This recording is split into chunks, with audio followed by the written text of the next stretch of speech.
Custodian Caldais Taurovalia Kish stood upon the bridge of a Cobra-class destroyer.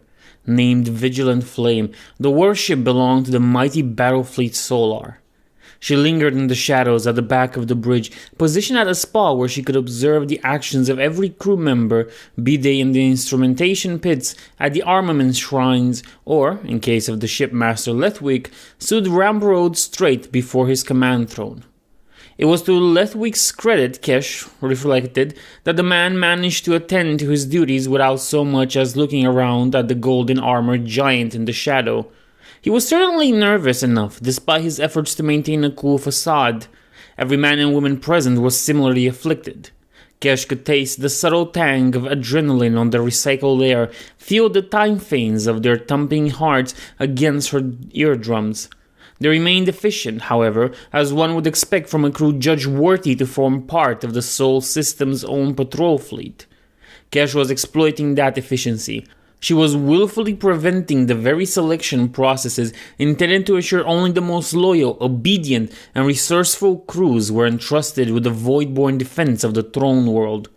Subterfuge was just another weapon with which she armed herself, the better to do her own duties. Indeed, Kesh mused there was precious little in this galaxy that one of the Adeptus Custodes could not employ as a weapon at need. This thought in turn spawned another and moved her to speak. "Shipmaster," she said.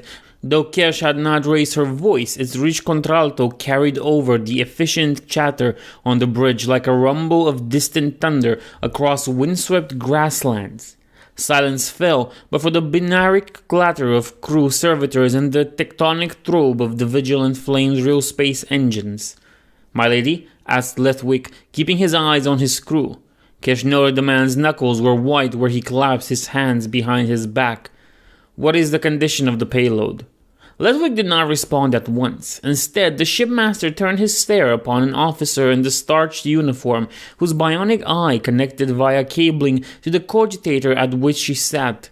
Her fingers flew over the rune keys, and she muttered into her vox bead before reporting. "Classified munition remains stable, sir. Status field steady. Magos Kelist reports zero energistic emissions escaping containment measures." "And the teleportarium?" Kesh asked, directing her question to the officer. The woman paled but retained her composure as she called up fresh data streams with swift keystrokes. "Magos Kelist reports the device's machine spirits are in robust color, my lady. Power well now 97% filled. Level still increasing within acceptable tolerance towards 100%. Kesh nodded, then dismissed the bridge crew from her thoughts. All was in readiness. The teleportarium installed on the Vigilant Flame by Tech Magi, who the custodians had then quietly disposed of, would be her delivery mechanism. She would prime it with metaphysical coordinates and data clive so secret the High Lords of Terra were not clear to know them. She would then command the ordnance, stolen from a secret armory of the esoteric and unutterably lethal, at great personal risk, be placed upon the teleportarium's dais. After that, it was a case of waiting for the crew of the Vigilant Flame to deliver her into striking range from triggering the teleportation sequence. There were risks, unknown even one of Kesh's puissance could not avoid. The esoteric layers of warding around her target were ancient, the truth of them long lost even to those who sheltered beneath their aegis. They might overmaster Kesh's codes, eradicating her ordnance during transit, or triggering it and killing everyone on the Vigilant Flame. Even should the payload materialize on target, there might be shielding and containment measures even Kesh was privy to. There were secrets that only the Captain General knew. It was likely, Kesh mused, that there were even secrets he did not. Some knowledge now resided only within the memories of the Master of Mankind himself. Even before all that, there were tests of human will and ability to be passed or failed.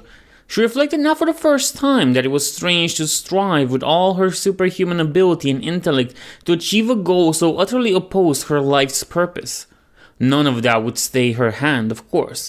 Such was the nature of duty. If all Kesh's plans came to fruition in just over 3 Terran Standard hours, she would deposit a compact cyclonic warhead upon the polished floor of the Emperor's throne room. In theory, it would then detonate, annihilating the companions and the master of mankind in a single apocalyptic detonation. Most blood games involve more direct attempts at assassination or sabotage, of course. Custodians have crept into the palace under the cover of falsehood, sent hired killers of every stripe to attempt the deed, had sought to compromise high adepts, once notably even an inquisitor, to act as tools. A few avant-garde individuals had even sought to sabotage the Golden Throne itself. All methods had to be attempted, no matter how esoteric or extreme. All defenses had to be tested onto destruction if necessary. There was no sense in the custodians shying away from any line of attack when the enemies of the Emperor would not. And there was a reason that Kaldai Staurovalia Kesh had been chosen to run several blood games. She had a certain flair for the grandiose and unexpected. Over the next hour, the bloated orb of the throne world swelled in the forward vid screens. Clearance codes were demanded from fortifications hanging in the void, but of course the crew of the Vigilant Flame possessed all the necessary passwords. Moreover, though, they were repeatedly questioned over their unscheduled departure from their patrol route. The cover story Kesh furnished them with held up. They were transporting an attaché of House Helmar, who came all the way from Necromunda at the summons of the Master of the Administratum.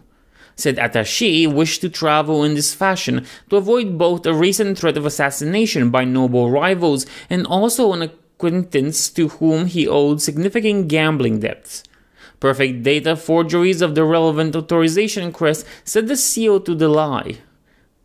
The Vigilant Flame pressed on. Fields of void missiles, miles-long eagle-headed orbital cannons, flights of deep void gunship patrols flocking from the launch decks of prowling carriers, the Vigilant Flame passed them all. At each potential check, Kesh sensed a taut expectancy in the bridge crew and in their shipmaster in particular. Sweat beads near imperceptible, tremors ran through hands and voices.